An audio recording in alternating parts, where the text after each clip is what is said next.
É sempre lindo andar na cidade de São Paulo. O clima engana, a vida é grande. Está começando mais um Bom Dia NSP. Hoje vamos mostrar alguns pontos turísticos de São Paulo. Agora vamos com a nossa repórter Camila no pátio do colégio. Estamos aqui hoje no pátio do colégio, onde tudo começou. O pátio do colégio é um sítio arqueológico onde foi levantada a primeira construção da atual cidade de São Paulo, quando o padre Manuel da Nóbrega ganhou então noviço José de Anchieta e os outros padres jesuítas, a pedido de Portugal e da Companhia de Jesus, estabeleceram um núcleo para fins de catequização de indígenas no Planalto. No ano de 1554, foi realizada, diante da cabana coberta de folhas de palmeira de cerca de 90 metros quadrados, a missa que oficializou o nascimento do colégio jesuíta. Em 1556, o padre Afonso Brás, precursor da arquitetura brasileira, foi o responsável pela construção em taipa de pilão de um colégio e igreja anexa. Briga entre os colonos e religiosos que defendiam os indígenas culminaram na expulsão de jesuítas do local em 1640, para onde só retornariam 3 anos mais tarde. Na segunda metade do século XVII, foi erguida a terceira edificação de taipa, pilão e pedra. O pátio do colégio foi sede do governo paulista entre os anos de 1765 e 1912, após a apropriação do local pelo Estado, servindo como palácio dos governadores devido à expulsão dos jesuítas de terras portuguesas, determinada pelo Marquês de Pombal em 1759. O antigo casarão colonial foi completamente descaracterizado por profundas reformas durante todo esse período, sobretudo o último quartel do século XIX. Há fragmentos de uma parede de 1585, remanescente do antigo colégio jesuítas, na edificação atual, que tem inspiração na original seiscentista, visto que a igreja foi demolida em 1896, sendo inaugurado o conjunto no formato atual em 1979. Assim abriga o Museu Anchieta.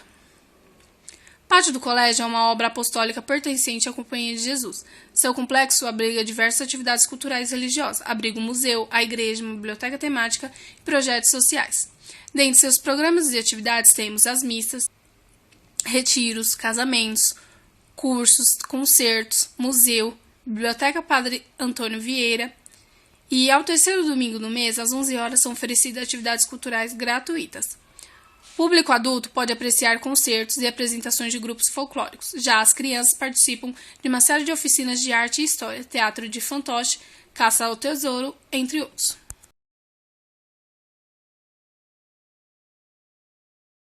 Boa tarde, estamos aqui no Vale do Anhangabaú, onde temos o Viaduto do Chá e o Teatro Municipal. Vamos conhecer mais um pouco?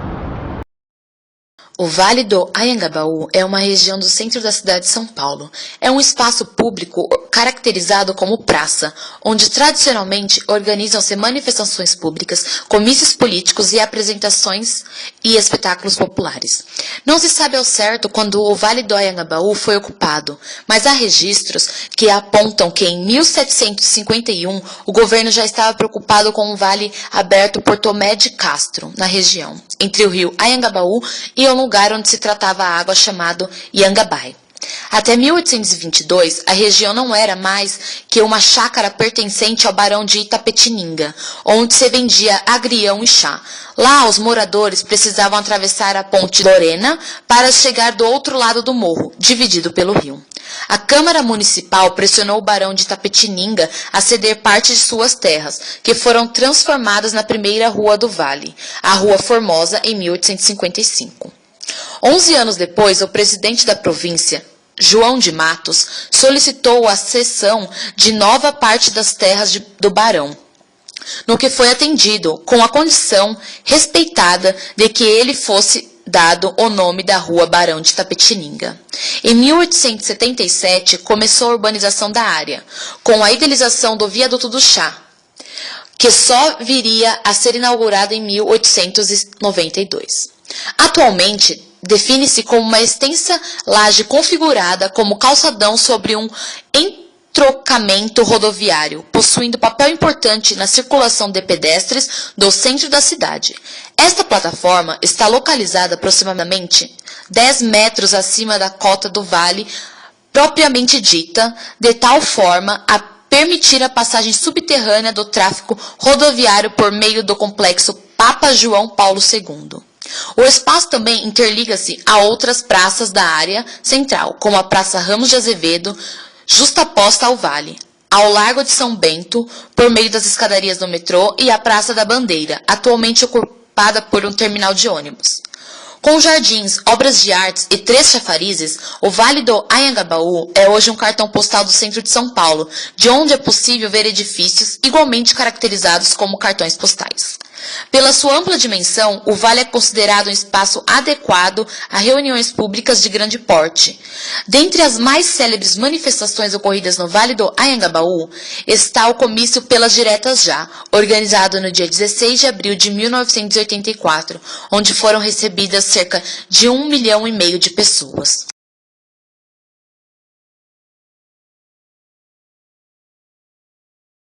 Bom dia, estamos aqui na Luz. Vamos conhecer um pouco sobre a Pinacoteca, o Museu da Língua Portuguesa, o Parque da Luz e a Estação da Luz. Venham comigo!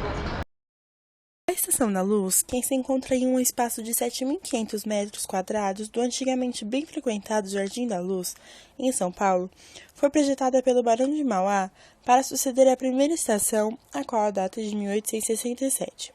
Foi edificada entre os anos de 1895 e 1901.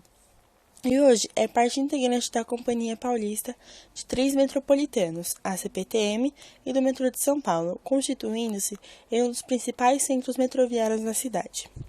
Idealizada na estética vitoriana, a estação foi construída sob supervisão do engenheiro James Ford com matéria-prima vinda da Inglaterra. Seu propósito era abrigar a nova Companhia de São Paulo Railway, empresa natural da Bretanha. Na época, ela também foi utilizada para o transporte de café, então, o principal produto brasileiro para o Porto de Santos. Seu relógio foi, desde o início, um ponto de referência para que todos mantivessem seus horários ajustados. A linha que atravessava a Estação da Luz ia de Santos, cidade litorânea paulista, a Jundiaí, localizada no interior do estado. Através dela, São Paulo recebia todos os produtos importados que necessitava, tanto para o consumo quanto para a produção, em uma era na qual a industrialização ainda não avançará o suficiente. Por esse tronco ainda transitam, hoje, as mais variadas linhas ferroviárias e metroviárias. A estrutura dessa estação foi toda importada da Inglaterra.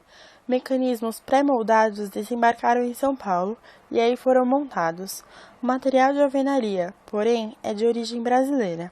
Ela foi inspirada em uma estação australiana, a Flinders Street Station, localizada em Melbourne.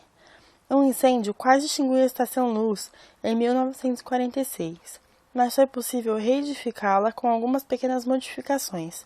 Durante essa restauração, foi acrescentando um novo andar na seção administrativa. A partir de então, o transporte por meio de trens entrou em declínio, levando também esta construção a decair. A importância arquitetônica dessa edificação, porém, levou um Conselho de Defesa do Patrimônio Histórico, Artístico, Arqueológico e Turístico a tombá-lo em 1982. Nos anos de 90 a 2000, a estação foi submetida a várias restaurações. Um dos objetivos dessa reforma foi tornar possível a anexação do Museu da Língua Portuguesa, órgão cultural vinculado à Secretaria de Cultura do Estado de São Paulo, fundado em 2006. As acomodações internas da estação, as partes laterais e a fachada mais importantes foram entregues no ano em que São Paulo completou 450 anos. A estação renovou sua importância principalmente no campo cultural, pois hoje é igualmente a sede desse museu, considerado um legado cultural da nossa língua. Antigamente, um ponto de referência no dia a dia da cidade, um ponto histórico de grande importância. Hoje, a Estação da Luz tem a oportunidade de resgatar seu lugar como um ícone urbano, junto à Pinacoteca do Estado e ao próprio Museu da Língua Portuguesa. Com a construção do metrô, o cenário à sua volta se transformou profundamente, especialmente após a retirada do monumento a Ramos de Azevedo, significativo marca dessa região. Em compensação, porém, este complexo arquitetônico conquistou um certo grau de magnificência.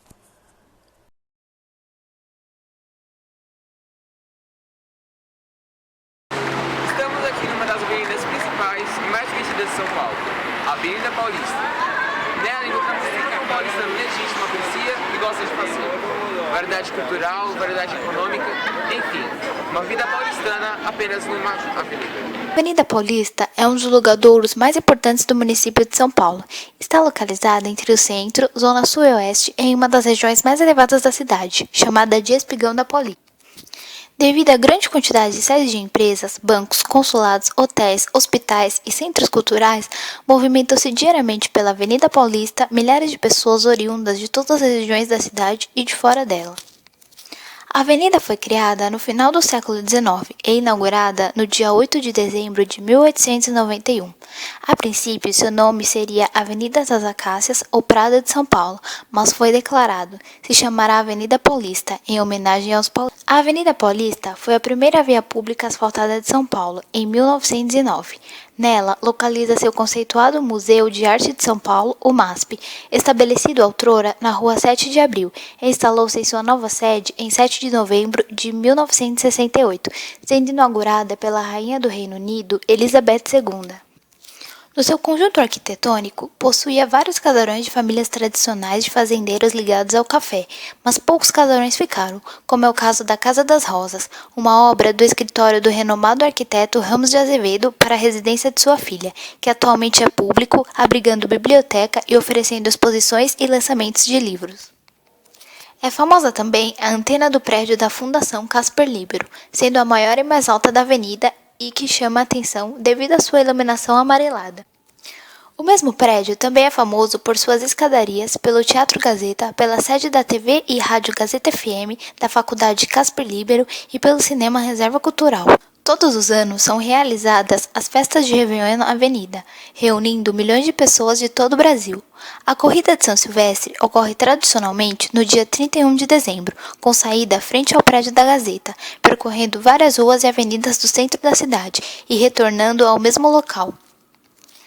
A Feira de Antiguidades do MASP funciona desde 1979. Ocorre no vão livre do museu, aos domingos, das 10 às 17 horas. Reúne artefatos e uniformes de guerras, condecorações, câmeras fotográficas, porcelanas, cristais, joias, pratarias, entre muitos outros artigos. O Parque Tenente Siqueira Campos, também conhecido como Parque Trianon, possui faixas largas para pedestres. Há também o edifício da Federação das Indústrias do Estado de São Paulo, a Fiesp, que abriga o SESI, que, por sua vez, possui teatro para apresentações gratuitas.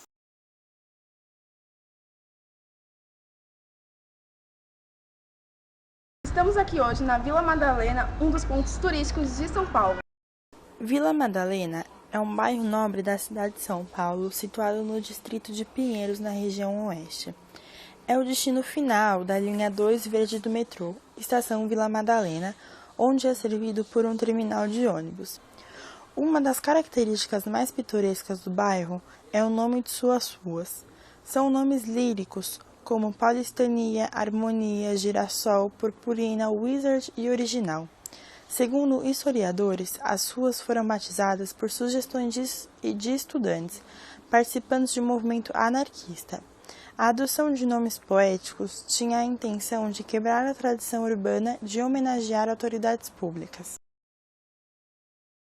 A Rua 25 de Março, localizada na cidade de São Paulo, é considerado o maior centro comercial da América Latina, pois consiste em um dos mais movimentados centros de compras varejistas e atacadistas da cidade.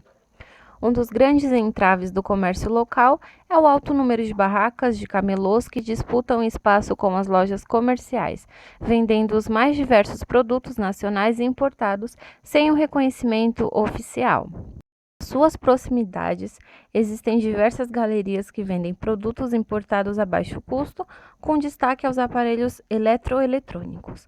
Podemos citar a Galeria Pagé, conhecida pela grande gama de produtos postos à venda, o Shopping 25 de Março, entre outros estabelecimentos comerciais. Bom, é isso, pessoal. Espero que tenham gostado e que façam uma boa visita. E não se esqueçam de visitar o nosso site, que está aqui.